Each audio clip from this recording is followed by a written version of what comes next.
And we continue at 2:06 in the afternoon. It's the John Phillips Show. Mr. Randy Wings in Culver City. John, the city of Oakland doesn't just have a new mayor in Barbara Lee. Quite frankly, they also have a new member of the city council. In that same special election, Christine Wong won that seat. And while her policies seem to be a lot more common sense than someone like Rob Bonta, she is full of cliches. Ready to roll up my sleeves and start doing the hard work of making things change. That seems to be a commonality. Every type of leadership is about meeting the moment and rising to the occasion, and this is what's required. And so we're stepping up and getting it done. 800-222-5222 is the telephone number, 1-800-222-5222. It is our pleasure to welcome our next guest to the program. He is the author of the book Liberal Misery, available online at Amazon.com. You can also get him online at eddiescarry.substack.com and follow him on X at eScarry. Eddie Scarry, welcome. Hello, long time no chat, but good to be here. Yeah, thanks so much for stopping by. So let's start out talking about a subject I just don't understand at all, so maybe you can help me out with it. And that is why the Democrats are turning this man, the quote-unquote Maryland man, who is here illegally from El Salvador, into the kid that fell in the well. Because it seems like every time we learn something more about him, it's not a good look. Including today, where the Department of Homeland Security just came out and confirmed that the deported alleged MS-13 gangbanger Kilmar Abrego Garcia was in fact driving a convicted human smuggler's car when he was stopped and suspected of human trafficking in 2022. So add that to the list of being suspected of smuggling humans, of allegedly being a gang member, of allegedly beating his wife, and we know he's in the country illegally. And yet they continue to go on TV day after day and talk about what a great guy he is and how Trump had no legal authority to kick him out of the country. And it's priority number one to bring him back. Your thoughts on that argument? I'm absolutely loving watching this play out. It's just, and you know, they dropped everything. Remember, like, Doge and Elon Musk and the cuts to the bureaucracy, and then there was the quote-unquote Signal Gate. There was the Harvard controversy with, you know, the ending the grant, the $2.2 billion to Harvard because they wouldn't comply with the administration's request.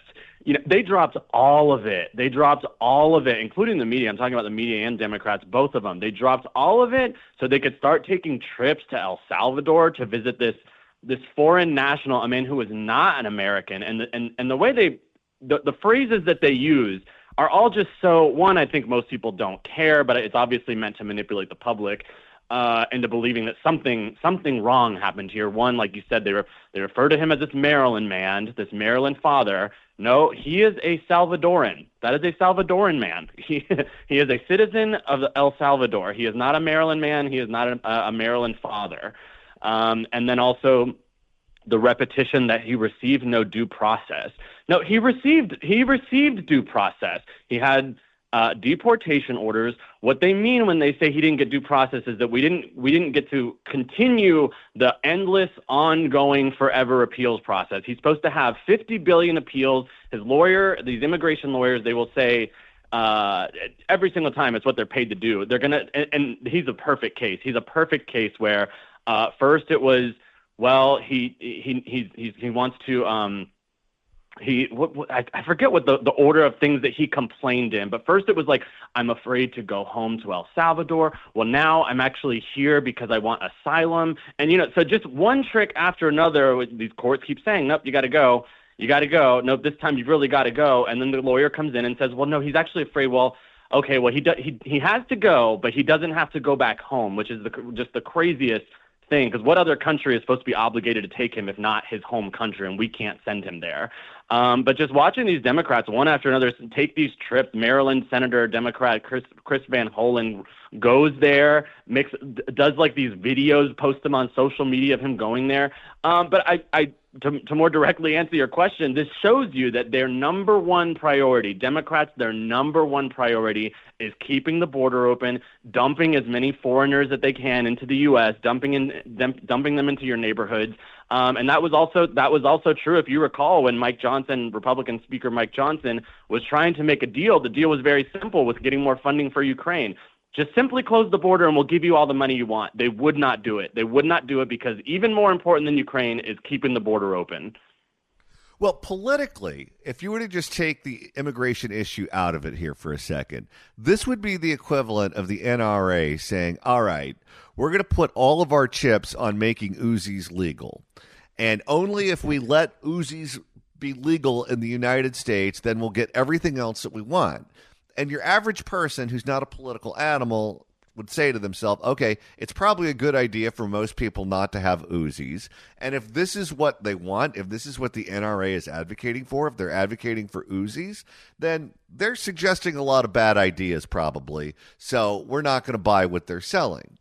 If this is the man that's put on the pedestal as the best argument they have for open borders, I think the average person who's not a political animal would say, okay, if this is the type of person they're trying to import into the country, maybe we should just shut immigration off altogether.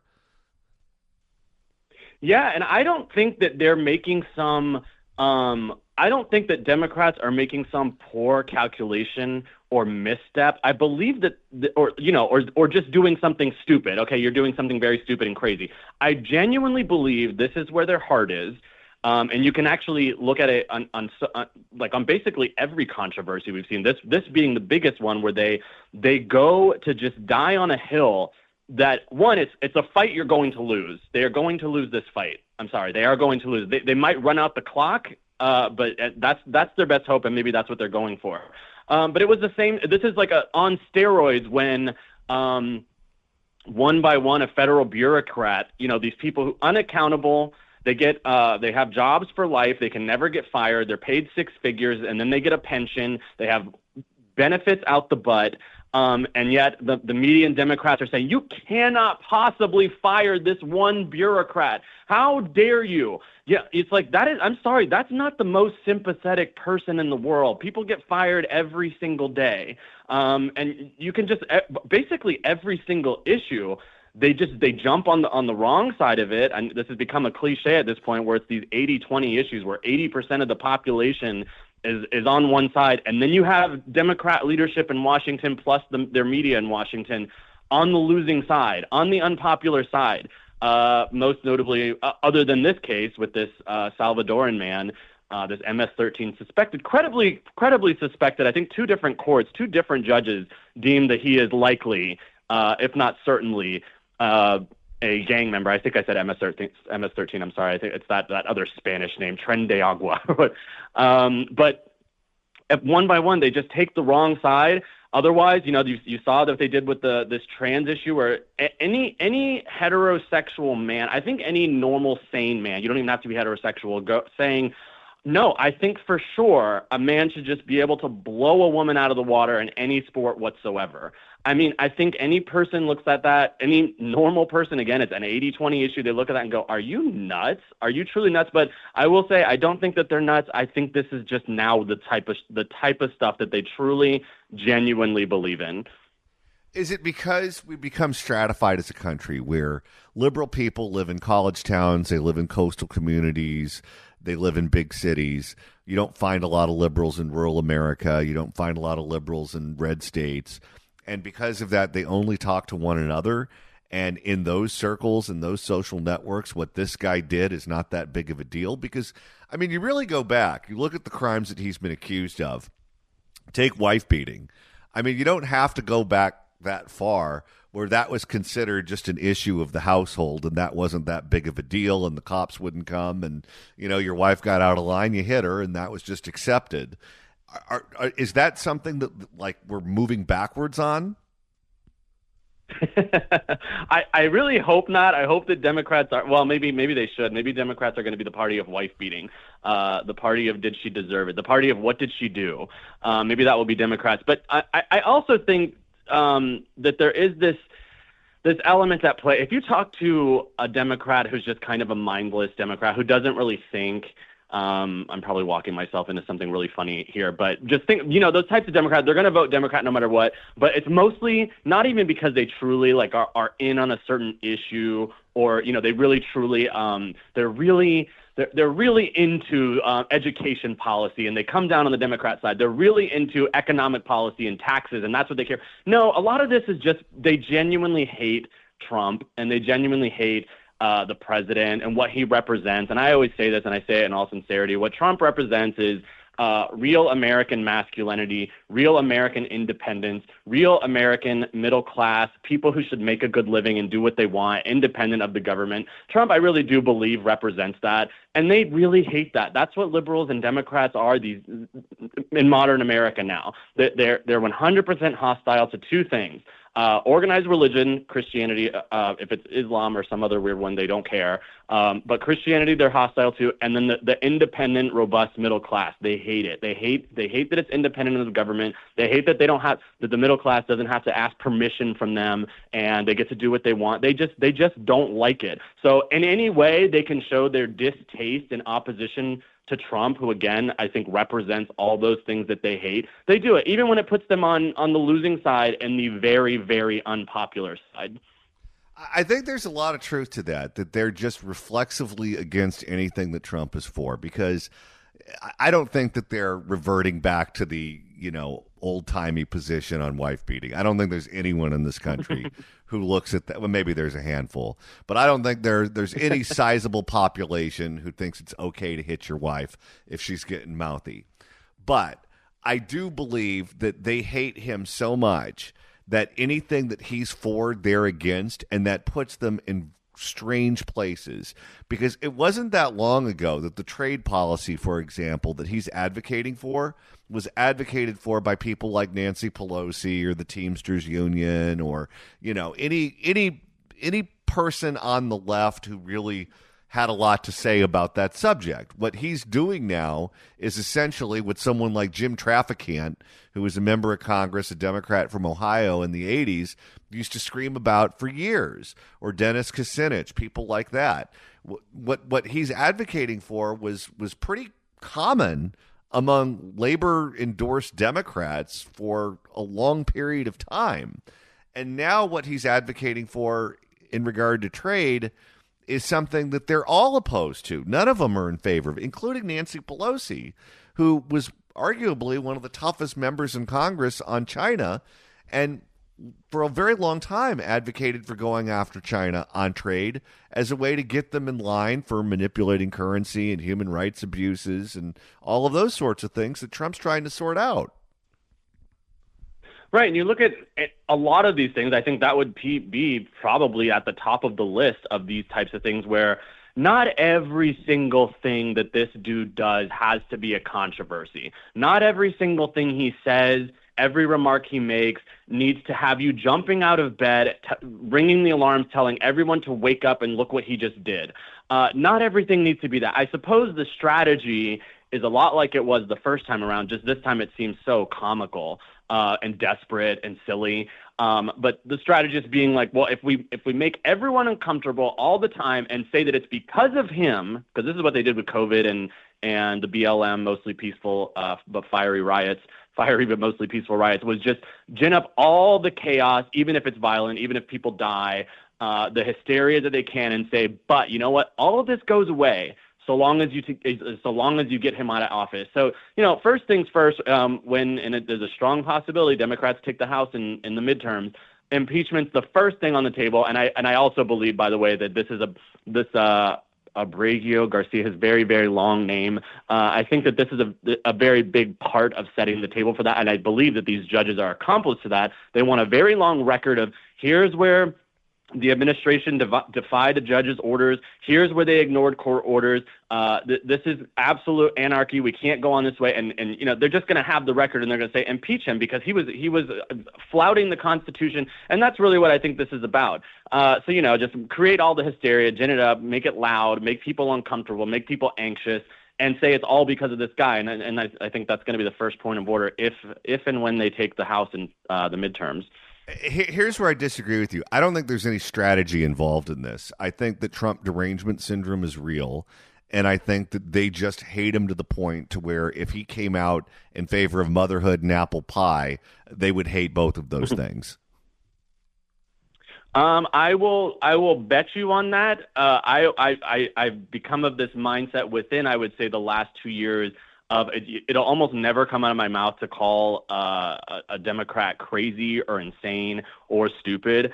I really believe that they are deliberate in their malignancy and their anti-Americanism. I truly believe that they're devoted to these causes that they've taken up. A lot of it is not necessary. I mean, there is a lot of reflexively anti-Trump stuff, and I think that's what you're getting at. However, I really do believe that there is this true to the core belief, and I say that we look at people like your governor there in California, or basically every other Democrat. I've been kind of cataloging them at the Federalist, where they come out, they will never say how what we did wrong was our policies were not popular, Biden's presidency was a disaster. They never say that. Instead, they say things like, "Oh, we need a Joe Rogan. Oh, we need to go on more podcasts. We need to talk to people in a way they can understand." No, it's your policies. Your policies are actually very terrible. They're corrosive. They're destructive to this country. They're destructive to the middle class and everything that made this country great. So I don't know. I think that there's a degree of truth, but we may disagree on that, and we'll see in the very near future. We'll see who's right. All right, Eddie Scarry. You can read him in the pages of the Federalist, and you can get him online at eddiescarry.substack.com and follow him on X at eScarry. Eddie Scarry, thanks so much for stopping by. Thanks, John. If you'd like to email the show, you can do so at johnnydon'tlikeshow@gmail.com. That's johnnydon'tlikeshow@gmail.com. And Randy, as we approach the end of the program, if you want to continue listening to us after we sign off at 3, that's easy to do. All you got to do is search for The John Phillips Show wherever you get your podcasts, whether that's the Apple Podcast app, iHeart, Spotify. Search for The John Phillips Show, hit subscribe, you can download all the episodes, or you can even make it easier than that. You can do what George Gascon is pretty much the only thing he does nowadays. Do a Google on YouTube. Every episode of the show automatically gets posted to YouTube. So just search the YouTube with the Google for The John Phillips Show. We have a mutual friend who lives very close to George Gascon, and we get updates from time to time. How many days do you think in the last 6 months, the last 4 months, since George Gascon got kicked out of office, have been days where he doesn't even take the slippers off? Oh, he's definitely going through depression. Have there been days where it was PJs 24/7? I think so. I wonder why he's not doing a podcast, because he could compete with Pamela Price in terms of getting even. Yeah, but he doesn't have the best comprehension of the English language. We got some wobbly knees allies. Or the Spanish language for that.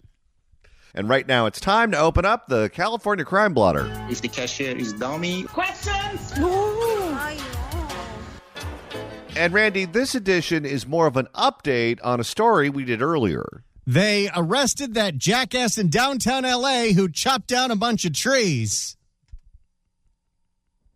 Well, there's a first for everything. The lumberjack man has been caught. For more, here's KTLA. He used a chainsaw to chop down dozens of trees lining the sidewalks in downtown Los Angeles. Tonight, police say the suspect who was caught on video is under arrest. Mary Beth McDade live with the latest on that arrest and new surveillance video you'll see only on 5. Mary Beth. And when they arrested him, he still had the chainsaw. Well, that can be taken into evidence. Yes, and Mike and Chair, no doubt many in the downtown area are breathing a sigh of relief tonight, hearing that this chainsaw-wielding suspect is behind. You know, you get so few opportunities as a broadcast journalist to say chainsaw-wielding maniac, just go for it. Well, not here in L.A. It seems like it happens more often than we'd like.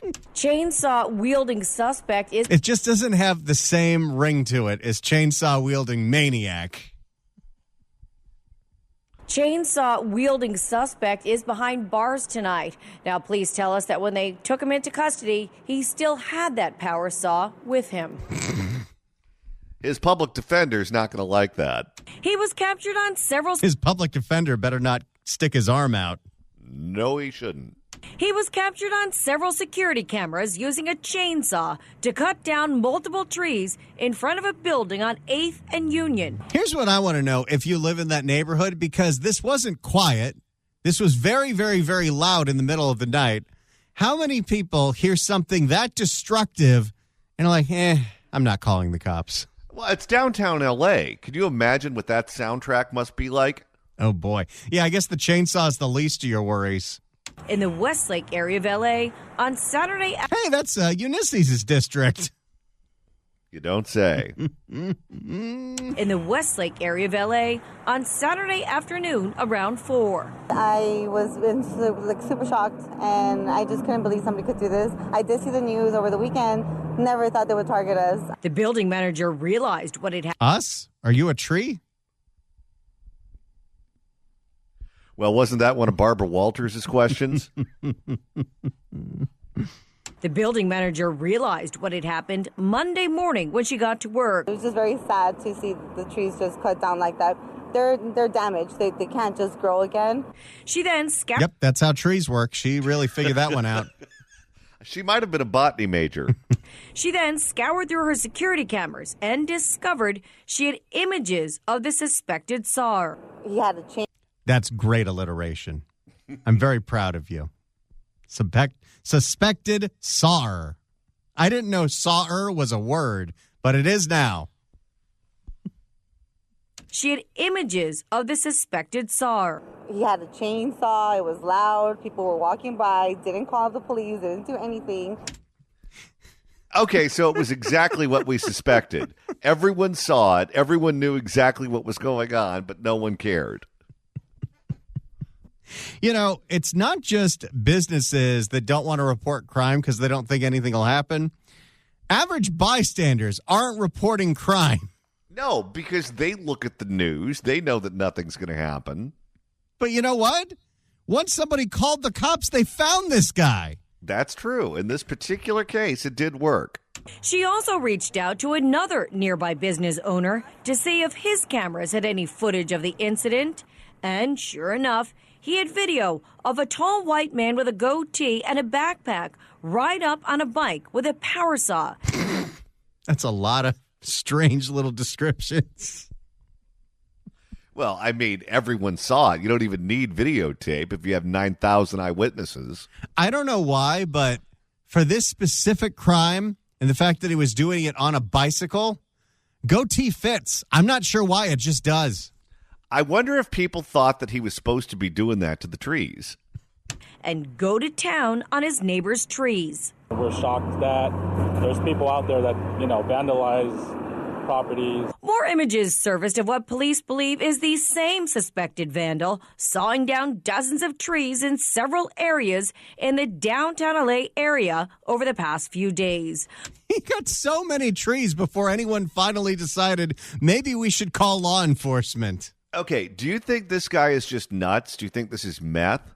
Or quite possibly, is it some kind of feud where, let's say, a branch from one of the trees fell off and landed on his car, and he was out for revenge? But he's out for revenge on all tree kind? Maybe he was really mad. A portion of South Grand Avenue was left treeless, with orange cones now replacing where shade trees once grew. Tuesday evening, the LAPD released a community... Maybe it's a preventative measure. Maybe if he chops down these trees now, they won't overgrow and buckle the sidewalks. And he's really trying to save the city of LA budget money from having to fix those sidewalks. But wait, isn't it the roots that do that? That's true. It's not really solving that, is he? No. Tuesday evening, the LAPD... I cannot explain the insanity. I'd love to. Tuesday evening, the LAPD released a community alert to be on the lookout for the chainsaw-wielding suspect. The LAPD tells us officers in the Rampart area recognize the suspect as a homeless man. Oh, you don't say. Okay, there you go. So it's math. And knew some of the places he hung out.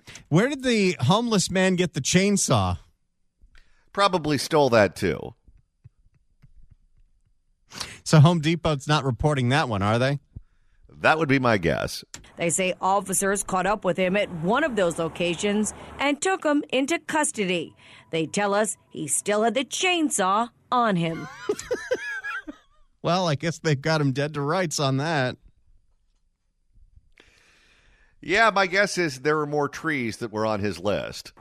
And the mayor's office says that city crews are assessing the damage and making plans to quickly replace the damaged trees. For now, reporting live here in Hollywood, Mary Beth McDade. We'll send back to you guys in the studio. So there you go. After people finally were concerned enough to call law enforcement, an arrest was made of a homeless, chainsaw-wielding suspect. Okay, so what do you think is going to happen to him now, though? Because clearly he's not all mentally there.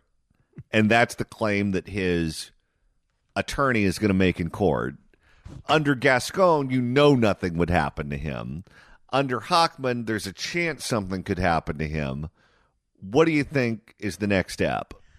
I think Hochman takes the fact that he had a chainsaw and tries to throw as many stacking charges as he can against this guy, because no one's on the side of Chainsaw Man.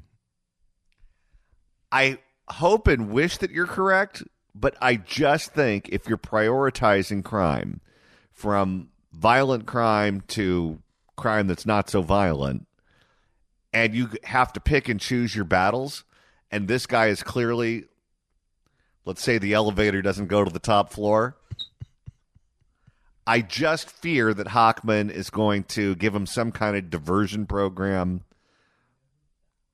and not throw the book at him. We can't do that. There are plenty of crazy people in L.A. Some crazy people talk to walls, but when the crazy guy picks up the chainsaw, he's got to go.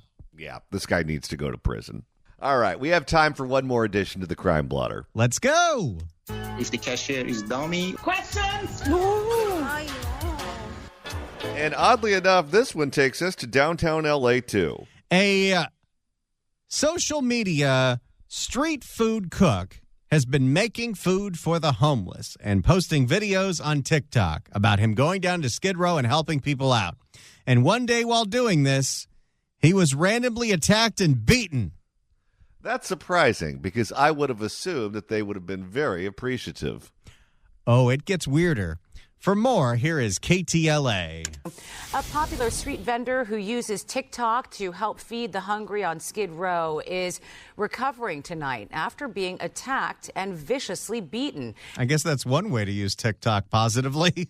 Well, maybe they didn't like his Salisbury steak. He says it happened while he was closing up his food cart in downtown L.A. Now, tonight he's in a lot of pain, and on top of that, heartbroken by this ruthless assault. John Finolio live in Reseda with the story. John. I thought the story was in Skid Row. Why is he in the Valley? Yeah, I looked back at the cut sheet to make sure I picked the right one. Mike Asher, the man you're about to meet, Chris Bailey, is a social... Maybe he lives in the Valley, which means not only is he wanting to help people on Skid Row, he's willing to deal with that hell of a drive to do it. That's a tough life. Mike Asher, the man you're about to meet, Chris Bailey, is a social media star of sorts, streaming his cooking for those in need to his hundreds of thousands of followers. He does it all for free because he says he knows firsthand what it's like to fall on hard times. Earlier today, though, it was Bailey who found himself needing help following a beatdown in broad daylight. It's pretty good alliteration. I said I wanted it to be low salt.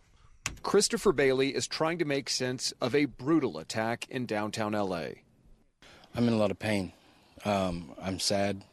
I'm hurt. My feelings are hurt, you know. Bailey is a street vendor and social media star. Known as Clover King on TikTok, he's gone viral for feeding hungry people all over greater L.A. I've only tried to help. How much could people watch that content? Okay. You see, this is why you have to workshop these ideas with your friends. Because if anyone in my social network said, here's what I'm thinking about doing, I would have told them it's only a matter of time before you're beaten severely. Oh, just wait, though, Johnny. This story takes a twist. I've only tried to help people since I've been sober and free from addiction, and I got myself out. He's like the jelly roll of street food vendors. It sounds like it. And I got myself out of homelessness using street food. That's what I love to do, and I help people. But Tuesday afternoon, near First Street and Grand Avenue in downtown L.A., Bailey needed help following what he says was an unprovoked attack. I was packing up, putting my stuff back in my car, and out of nowhere, I turn around and this guy says, "This is for Glizzy," and he hit me in the face. And this is for Glizzy? Whoa.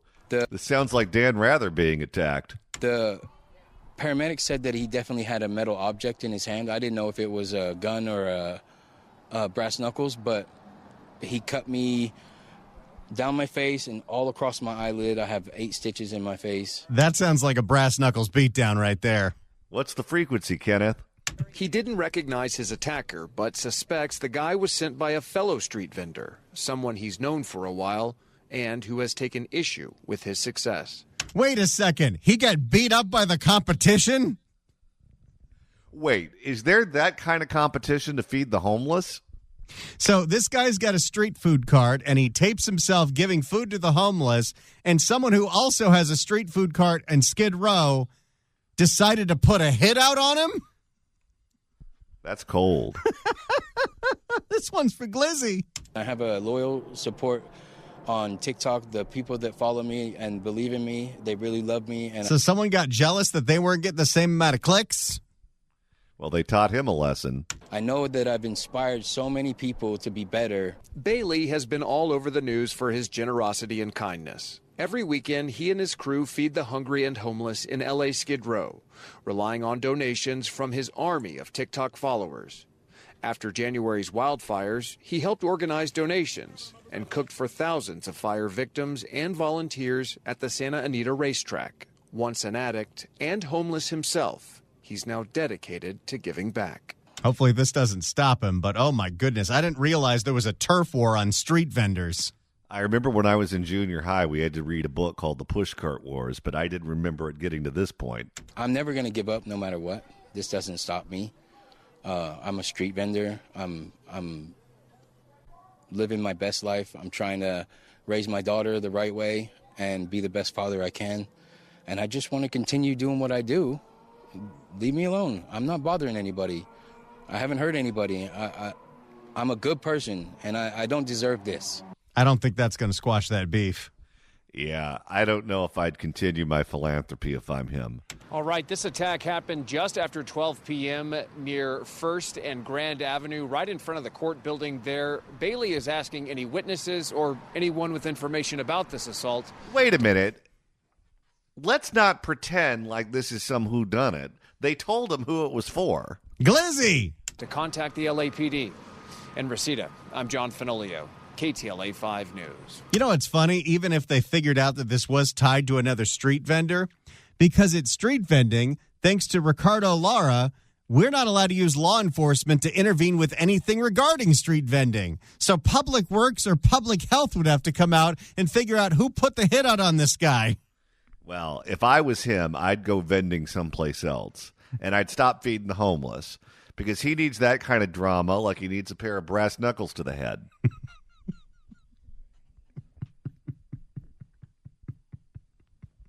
Is it just anything goes in that world? By the way, it's like the exact same street corner where all the trees got chopped down 2 days ago. It sounds like Ulysses has her district pretty much under control. I mean, they don't call it Skid Row for nothing.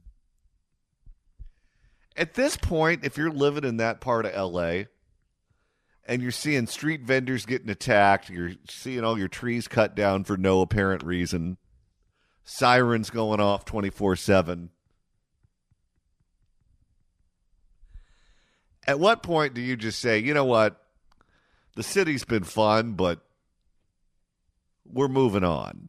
Well, and you look at the priorities of the city council. Instead of fixing all of that nonsense and cleaning it up, they're going to spend billions of dollars that they don't have to revitalize the convention center, because the real problem is that conventions want to go to Vegas instead. Well, and then you've got Barbara Ferrer passing out crack pipes. Well, she does love to do that. It makes her giggle. Yeah, that's not going to make the neighborhood any better if you're living down there.